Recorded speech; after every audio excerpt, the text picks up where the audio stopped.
এই পরিকল্পনার দায়িত্বে যারা আছেন তাদের সন্তানেরা তো এই দেশে লেখাপড়া করে না। যা পারিনি আগামীতে তা হবে না, এটা আমি মেনে নিতে রাজি নই। এই না পারার ইতিহাস থেকেই আমাদেরকে পেরে ওঠার ইতিহাস তৈরি করতে হবে ইনশাআল্লাহ।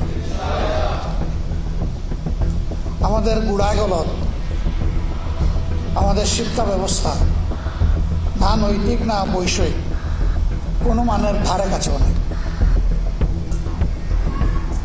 এই শিক্ষা ব্যবস্থায় মানুষের মেধার অপচয় হয়, সময়ের অপচয় হয়, অর্থের অপচয় হয়।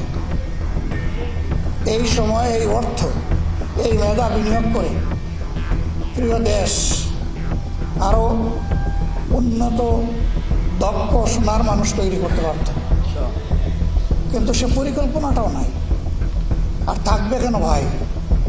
এই পরিকল্পনার দায়িত্বে যারা আছেন তাদের সন্তানেরা তো এই দেশে লেখাপড়া করে না।